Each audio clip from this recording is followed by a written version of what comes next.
Hi friends, it's Maria.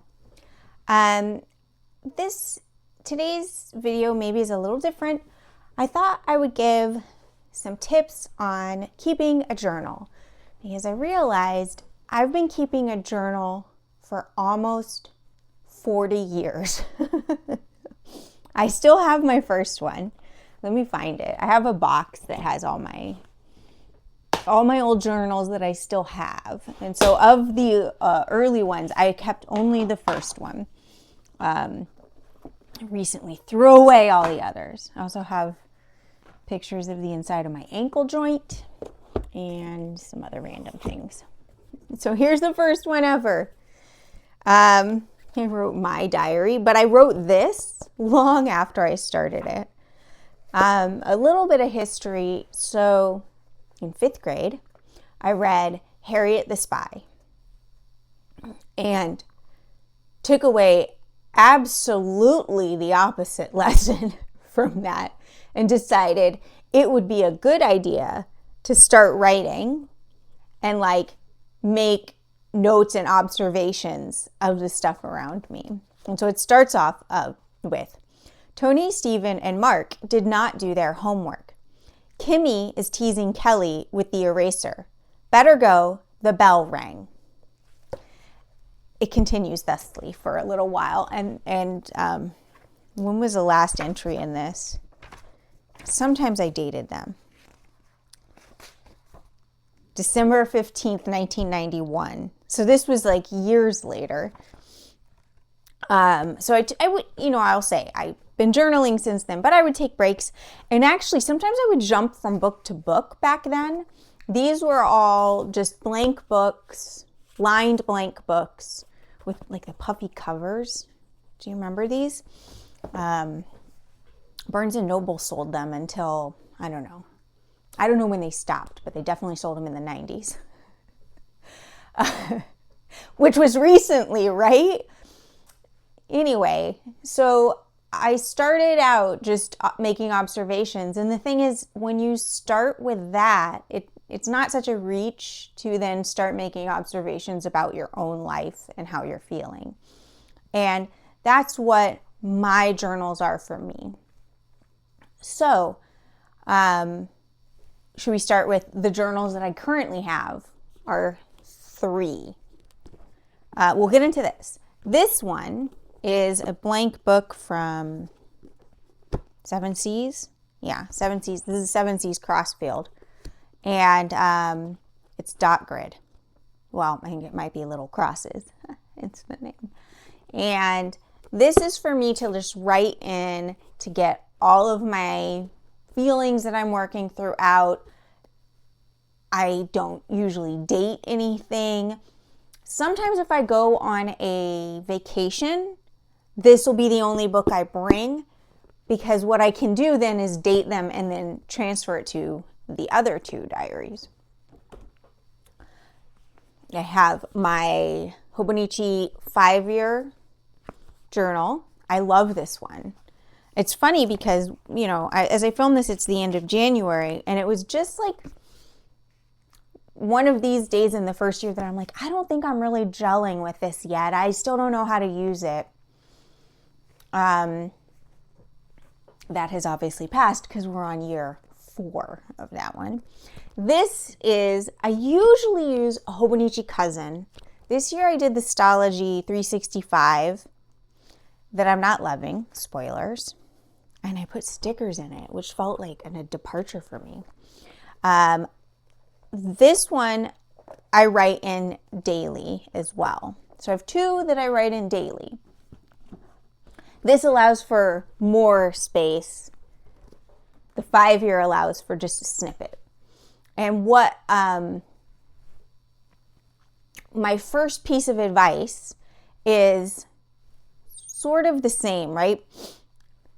Number 1, identify your audience or your reason for wanting to keep a journal. So mine are all writing. I don't generally do any decorating of any kind. I don't draw. I just write. My audience is me. I don't want anyone else reading my journals. I mentioned before that I threw away a bunch, and I will throw away a bunch more, and I will have them destroyed or tossed when I am no more. I don't want anyone else with these, my most personal thoughts. So that is my audience. Some people like the idea of having a journal that future people can read, like maybe their kids before or after they're gone. I don't have kids. I don't know that I'd feel differently if I did, because again, these are my most personal thoughts. And for me, yeah, I don't want to share those. But for you, that might be different. Again, I mentioned I don't want to decorate mine. That's not what drives me. Maybe you do. That's your choice. So the second advice is, with the first in mind, what is it you want to do? Why do you want a journal? Like, what is its purpose for you? So mine has, until somewhat recently, been just about working through my thoughts, working through my emotions. I didn't often go back and read them, though I would sometimes. And so for me, what I do is I write down all the things I'm feeling, whether good or bad. And as someone with depression, the bad can be really, really bad. And that's part of the reason I wouldn't want anyone else reading them, because that bad is a snapshot, right? Of when I'm writing, even. Not always a snapshot of the whole day, but a snapshot of when I'm writing. And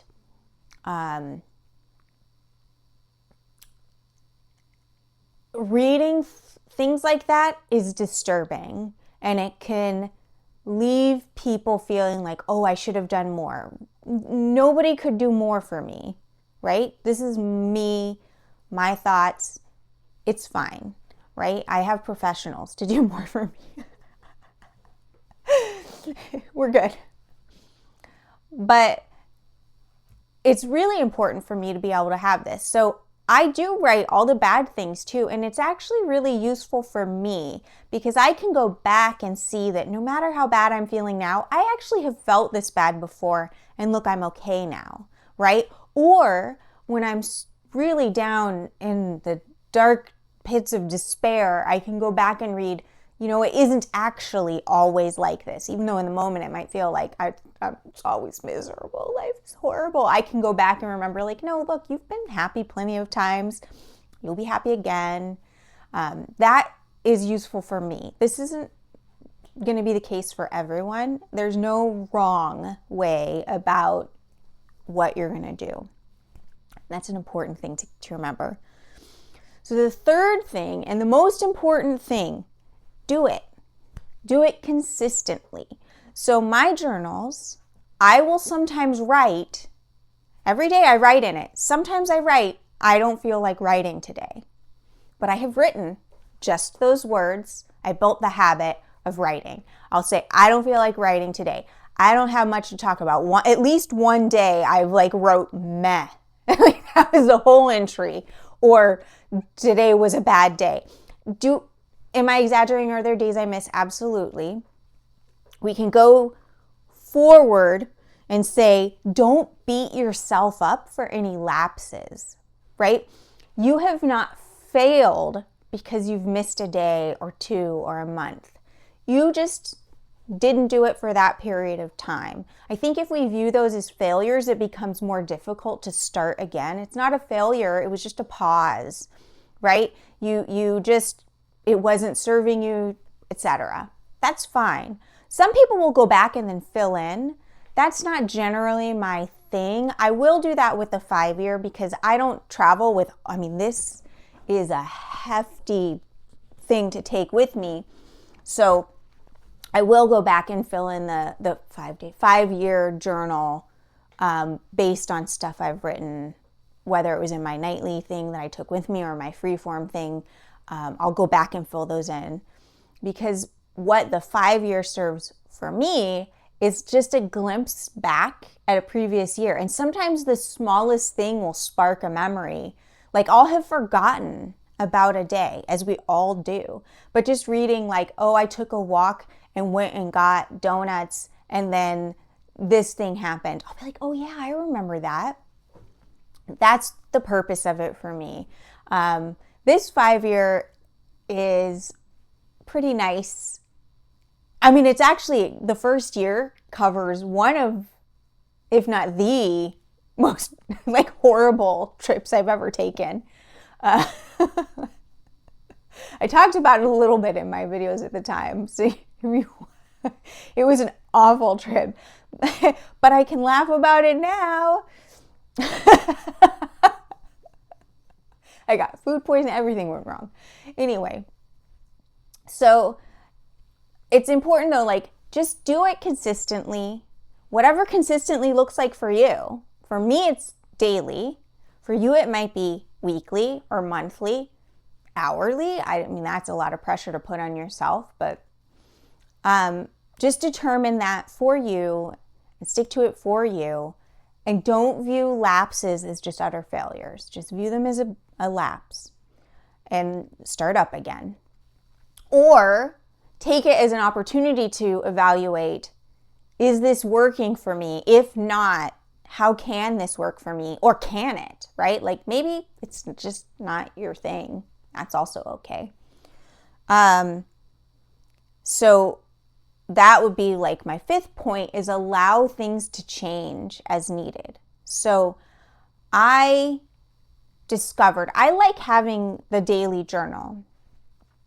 And I've been doing that. I think I have my first daily one in here, so we can check that. I'll dig through while I'm talking. But what I realized is it wasn't giving me enough space to write when I wanted to work through all of my big thoughts and feelings. So at that point, I was like, you know what? What if I add another journal in which I can just write all of my feelings? So I did that, and that worked. What do we see here? This one's 2017. I think the first year was 2016, unless I got rid of some before then. Yeah, so my first journal, and here's another example. These were my first journals. These little Moleskine. I still love the form factor of these. These were my first dailies, I should say. They're tiny little pages. You can see. What is this? This is smaller than A6, I think. Well, maybe not. But I did love these. However, they're hit or miss with fountain pen inks. So I had to change them. Oh, look, this has some random, when I had to go to the hospital. I'm fine. It was 2016. We're good. And then I switched to the Hobonichi Cousin after this. There was a year where I did some Mark's Planner thing. That's in there. But I switched up what I was using for a journal because it wasn't working. And I switched up how I was doing it because that wasn't working for me. That one I told you, the freeform one that I still have, I think the first date in that is 2022, and it's still not full. The previous one, I filled a similarly sized notebook in under a year, right? So I just write when I need it, which typically is when I'm depressed or when I'm dealing with big things. I should get back into it a little bit. It would be useful for me to go through it, to process.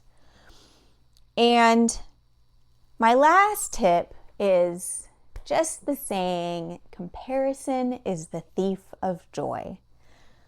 It can be really tempting. I don't know that that's quite the right word. Lots of us who watch videos like this can fall into the trap of thinking, my journal isn't pretty enough. My handwriting isn't nice enough. I don't ever decorate. And then think, therefore, I'm not doing it right, or therefore my journal isn't as good. You need to stop with that mindset. Whatever you're doing, as long as it's right for you, is the best you can be doing for you. If I had to make my handwriting nice, forget about it. I would not write. And what the important thing for me is to write, is to get the thoughts out, to get the feelings out, to be able to look back in a subsequent year and say oh, I remember that, or what the heck was I can't even read that. That's fine. I can usually figure it out. Man, the ink from yesterday, I got to look this up though. The ink I used last year this time, or maybe the year before, was gorgeous. Sometimes I wish I had written the ink. There's no space in my 5 years. There's just no space. Get over it. But it's important for me to not for a minute think that I'm doing something wrong because I'm not decorating. I'm not doing something wrong. And for other people, they might look at how I fill a full page with writing and that might seem like something they can't do. You don't have to. Some people will just fill their day with stickers. Glorious. If that's what you want to do, go for it. But don't let seeing what other people do make you feel bad about what's working for you. If it is inspiring to you and you're I actually think I would like this better if I put stickers in here. Okay, then try it. And if it doesn't work, stop. I have stickers and I realize I'm not actually a sticker user. I like the theory of them more than the practice. And same thing with washi, which is unfortunate because now I have kind of a lot. I should just give it away. Thanks for helping me work through that right now.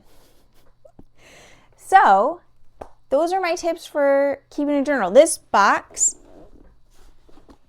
here, you can see there's a bunch of Hobonichi cousins. A lot of journals. The one I have that I just am my processing, get thoughts out of my head, I'll throw this away immediately when it's done probably. I won't hold on to this. My daily ones, I have all the ones from 2016 to now. I'll probably get rid of those soon, I think. It's nice to have them and to look back on them sometimes.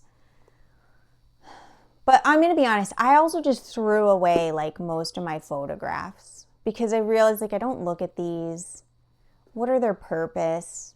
I'm not going to really share them with anyone. I mean, not all of them. You want to see this? Look at this cute little soccer playing Maria right there. Look at her. This is before braces Maria. And this is with braces Maria. I think you can see that.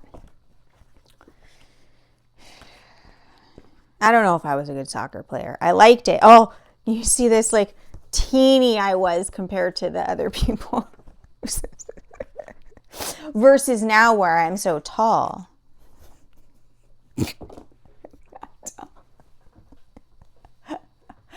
I'm 5'2", y'all, in case you didn't know. I'm not tall. That's 2 meters in metric. Okay, look, I've rambled on long enough. We should be done. I hope these tips on keeping a journal have been helpful or fun or whatever. If I go over them, because I've made notes for myself. First one, identify your audience and or your reason for one. Are you writing for yourself? Are you writing for future generations, etc.? Second one, with that in mind, determine how or what you'll do. Right? Are you writing? Are you drawing? Stickering, etc. The third one, do it consistently. And determine also, what does that mean for you? What does consistency look like for you? Don't let it be based on what works for other people. Determine what that looks like for you. 4, this is is that how you do 4? I would do 4. Don't beat yourself up for lapses in your consistency. It's okay. Just get back at it if you want. 5, allow things to change if they aren't working. If things aren't working for you, change it up. And the last one, comparison is a thief of joy. So, 40-ish, no, not quite 40 years keeping a journal. That's what it comes down to. Just do it, which is easier said than done. I hope whenever you're watching this, you're having a wonderful day. Take care of yourselves. Bye.